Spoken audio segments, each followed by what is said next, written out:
The mysterious society of elite Negroes. Defining this group has evaded us all. Who are they? And what exactly is their purpose? When addressing this group, the most essential element to grasp about identity is understanding the society known as Boule is a predominantly black fraternity. But unlike most fraternities, is non-collegiate. Becoming a Sphinx symbol. Oh, so LeBron is a Boule? Okay. member of this fraternity is contingent upon several qualifications. He got it tatted Among across the the most chest. paramount is excellence of performance in one's field. There are only 5,000 members of Sigma Pi Phi, otherwise known as the Boule. A secret society for black people. Since the inception of this You always hear the fraternity in white secret society. 1904, You always hear the several white ones. dozen of the most well-known so-called black figures of the past century were and are members.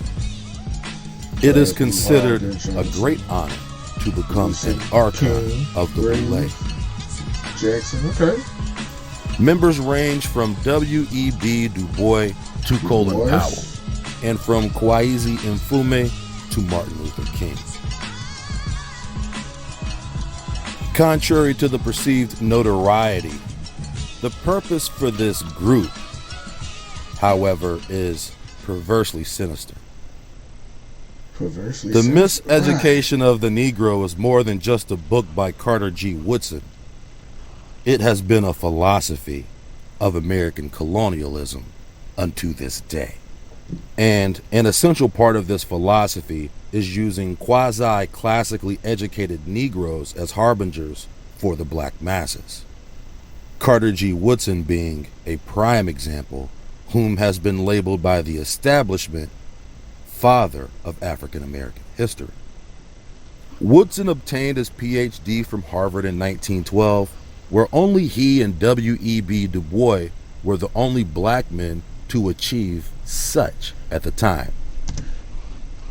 You are one of two people that only did this in history of your race. Like the pressure of And that, at the like, same what the point, fuck? both of these men would become members of the Boule. Would they have a choice? They don't. You don't get to know that though. One would You don't think get by to know reading that. Carter They G. have a choice? Woodson's somewhat unapologetically black and African-centric writings that he would have been considered radical and controversial to his white contemporaries. But if it weren't for these so-called white contemporaries, the Carter G. Woodson name would have never seen the eyes of the public.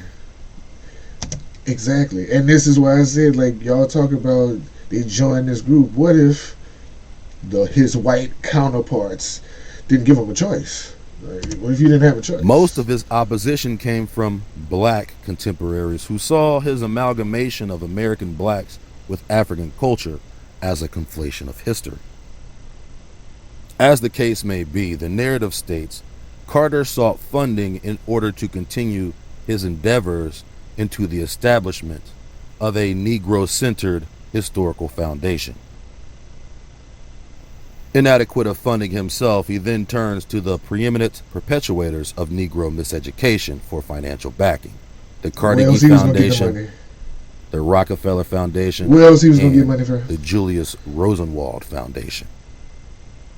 These foundations were created by some of the most unscrupulous businessmen in American history, yet these foundations would fund the spurious new black intellectual movement that Black intellectual movement, the Rockefellers, is really going to fund that without having control over that. I'm not that culminated naive in the Harlem Renaissance. to believe this. Hearing about Harlem and going to Harlem became exciting, new, different, and people went. They went to a place that others would say, you don't really want to go up there.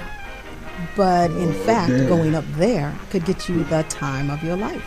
Get that And going freedom. into You also have to remember the early 20s, during Prohibition, everyone wants to do just the opposite of what the law says.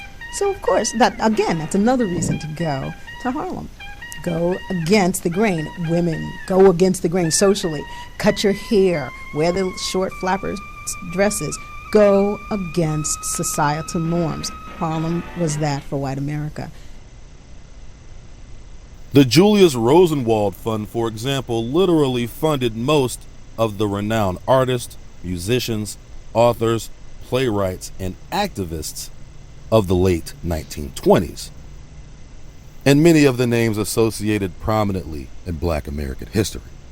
People like Claude McKay, Ralph Ellison, Marian Anderson, Julian Bond, W.E.B. Du Bois, Maya Angelou, and Langston Hughes were paid by the Rosenwald Foundation going all the way back to the 1920s. So these black figures were being marketed to the masses by a small group of Jewish men as the leading black scholars in the country. This very same Rosenwald Fund first conducted the degenerate syphilis study in 5 southern states, transpiring as a result of their initial blueprint in the Tuskegee experiments. So you was part of this nastiness, bruh? But they need one of us to infiltrate all of us. They definitely need one of us for sure, and they always find one.